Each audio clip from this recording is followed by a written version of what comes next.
Ecosystem बनाने का कोशिश कर रहा है जहां पे टीचर्स एज अ फैसिलिटेटर हो, स्टूडेंट जैसा कि मैम बताई थी एक सीड के तरह हो और हम लोग उसको कल्टीवेट करते रहें। उस इकोसिस्टम में एनसीएफ जो डॉक्यूमेंटेशन करा है उसके अंदर हम लोगों ने 4 अपने साथियों का ग्रुप प्रेजेंटेशन देखा, 4 अलग अलग आयामों को, डायमेंशंस को हम लोगों ने समझा। जस्ट पीछे वाले जो प्रेजेंटेशन था ग्रुप 4 का, उसमें समझे कि कैसे कल्चर और सोसाइटी ट्रेडिशन हमारे नॉलेज को, हमारे कल्चर को इनरिच करता है। अब ये जो पार्ट है हमारा इकोसिस्टम, ये कंप्लीटली 4 बातों को इन्फोर्स करता है, जिसमें सबसे फर्स्ट है infrastructure for cultural activity, for sports. और इसका जीता जागता नमूना आप देखेंगे, जितना भी गवर्नमेंट स्कूल बिहार के अंदर है उसके आसपास में योगा के लिए कुछ इंफ्रास्ट्रक्चरल चेंजेस आया with in 3 years. Means NEP के इम्प्लीमेंटेशन के बाद ये सब इन्वेस्टमेंट हुआ जिसमें हम लोग हेल्थ के प्रति कंसर्स हो सके। ये चेंजेस हम सिर्फ वही बात करेंगे जो धरातल पे हम लोगों ने देखा है। दूसरा जो चेंजेस आया इंफ्रास्ट्रक्चर में, आईसीटी, अभी कंप्यूटर टीचर 12th के लिए मोर देन 8000 अपॉइंट हुए हैं। ये सब इस न्यू एजुकेशन पॉलिसीज के बाद ही है कि हम कैसे स्किल और कंप्यूटर एजुकेशन को, आईसीटी को बहुत अधिक बढ़ावा दे सके, जो इसका दूसरा पार्ट है।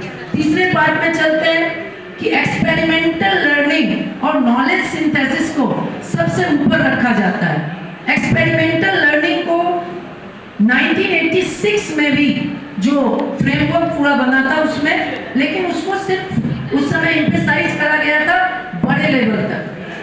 बच्चे के लेवल पे जो एक्सपेरिमेंटल लर्निंग है, ऐसा समझा जाता था कि लेबोरेटरी में जाकर ही केवल एक्सपेरिमेंट कर सकते हैं। वो उस समय ये नहीं बताया जाता था कि ओरोन का फूल लेके भी हम एसिड बेस सॉल्ट को टेस्ट कर सकते हैं, कौन सा एसिड है कौन सा बेस है ये बता सकते हैं। नेचर से कनेक्टिविटी थोड़ा एम्फेसिस उस पर कम था, उसको ज़्यादा से ज़्यादा डॉक्यूमेंटेशन करा गया, कैसे नेचर को कनेक्ट करें अपने बुक के लैंग्वेज से। ये है दूसरा जो हम लोग का अपॉइंटमेंट भी है, शायद इसी पॉइंट पे है और उसको बहुत स्ट्रिक्टली फॉलो करा जा रहा है, वो है ratio of teacher and student. ये बहुत इंपॉर्टेंट है। हर स्थिति में टीचर और स्टूडेंट का जो रेशियो है, इसको मेंटेन करने का हर गवर्नमेंट ने प्रॉपरली कोशिश करा है। केंद्रीय विद्यालय का अभी अपॉइंटमेंट हुआ है कुछ दिनों पहले, बिहार गवर्नमेंट फिर से अभी नए जो बीपीएससी पार्ट 2 आ रहा है उसके अंदर भी, तो ये इम्पोर्टेंट है। और सबसे इम्पोर्टेंट इसमें एक टर्म दिया गया, इंडक्शन। डाइट है शाहपुर के अंदर, तो अभी ऐसे हर डिस्ट्रिक्ट का जो डाइट होता है वो इंडक्शन ट्रेनिंग करवाती है। साइंस में एक टर्म होता है इंडक्शन, इंड्यूस्ड। इसका मतलब होता है आपके नॉलेज के क्षेत्र में जो भी बच्चे आए वो नॉलेजेबल बन जाए। मैग्नेटिक फील्ड के अंदर ये टर्म यूज होता है इंडक्शन। और इंडक्शन का मतलब होता है कि यदि कोई मैग्नेटिक फील्ड में है और वो मटेरियल उसमें आए तो वो भी मैग्नेटिक प्रॉपर्टीज वाला बन जाए। आप इस बात को हल्के में ना लें। आपके नॉलेज के क्षेत्र में आने वाले सभी बच्चे नॉलेजेबल बन जाए, ये इंडक्शन ट्रेनिंग का कॉन्सेप्ट होता है। और हम कोई अलग से कृष्ण नहीं आएंगे किसी भगवत गीता में, कृष्ण जो नॉलेज देंगे और अर्जुन बहुत सारे क्लासेस में बैठे हुए होंगे, तैयार हो जाएंगे। हमें कृष्ण बनने का जरूरत है और उसके लिए नॉलेज प्रोवाइडर जो वेदास है, बाकी जो चीजें हैं उसको जानते हुए आज के समय में उसका जो रिलेवेंसी है उसको कनेक्ट करेंगे तो शायद इंडक्शन का बात जो करा गया है इस पूरे फ्रेमवर्क में वो पूरा हो पाएगा। अगले पॉइंट पे आता है कि बहुत सारा इन सब कामों को करने में प्रॉब्लम्स आएगा। एज अ फैसिलिटेटर हम अपने नॉलेज का सिंथेसिस कैसे करें कि वो प्रॉब्लम से ओवरकम कर सके।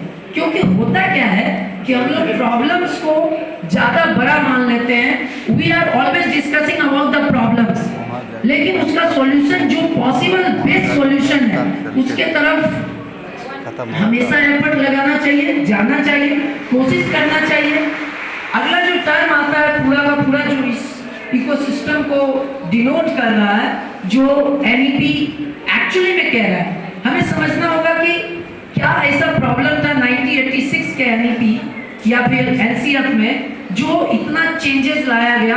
तो उसी बात में कहा गया वैल्यू एडेड एजुकेशन को प्रमोट करा गया, जिसमें पूरा एक 4th बैच में डिस्कशन हुआ कि वेदा क्यों इम्पोर्टेंट है और कुछ ट्रेडिशनल जो चीजें हैं उसको क्यों बायकॉट करना चाहिए। उसका क्लियरिफिकेशन भी इसके अंदर लाइन बाय लाइन मेंशन है कि वो नॉलेज जो साइंटिफिकली अप्रूव्ड हो उस सभी नॉलेज को प्रमोट करना है, और जो नॉलेज साइंटिफिकली अप्रूव्ड नहीं है वो पक्का है कि वेद से नहीं आ रहा है, वो कहीं रॉन्ग नंबर से आ रहा है। मैं जो रॉन्ग नंबर का बात कर रहा हूँ हो सकता है कि वो मूवी से लिया गया हो, लेकिन रॉन्ग नंबर का मतलब है वेद के बाद भी पुराण आने लगा, क्योंकि लोग पढ़े लिखे नहीं थे तो उसको कहानियों के माध्यम से चीजें समझाने का कोशिश हुआ, और वो कहानी को हम पकड़ लिए और मेन बात को भूल गए। जैसे क सिखाना हो, बच्चे कमल को पकड़ ले, क को भूल जाए तो ये बहुत मुश्किल हो जाएगी। इसी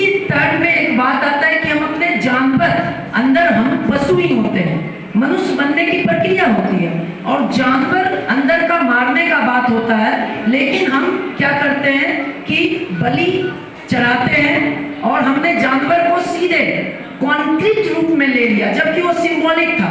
मारने का मतलब था जानवर जो अंदर है उसका वध करना, और हम लोगों ने कैसा ले लिया कि जानवर का वध करके दुर्गा मैया के सामने रख देंगे। हमारा कर्म पूरा महिषासुर जैसा और पूजा देवी का करते हैं 9 दिनों तक। यदि हम ठीक तरीके से यदि समझ भी जाए दुर्गा सप्तशी को, जो पूरा का पूरा चाहे वो मधु कैटव या शुंभ निशुंभ इन सबको ठीक से पढ़ें तो हम उन सब परिकल्पनाओं से बाहर आएंगे एज ए टीचर। क्योंकि हम लोग क्वालिफाइड लोग हैं तो हम लोग उस नॉलेज का जड़ कहाँ से उद्गम हो रहा है उसको जाके सोर्स को ढूंढे। थोड़ा मेहनत लगेगा लेकिन उसके बाद बच्चों तक सही पहुंचाएंगे। किसी का फॉरवर्डेड नॉलेज को नहीं अगले तक फॉरवर्ड करेंगे। कम से कम इन चीज़ों को यदि रोक पाए तो हम बीपीएससी द्वारा जो कोशिश है उसको सही जगह तक पहुंचा पाएंगे। और बहुत सारे हमारे साथी हैं, बहुत सब नॉलेजेबल लोग हैं। मेरे एंड से बहुत सारी और बातें फिर कभी, बट हमारे और जो साथी हैं वो लोग भी हम सबको इनरिच करें, ये ज़्यादा बेटर होगा हमारे लिए। Thanks a lot.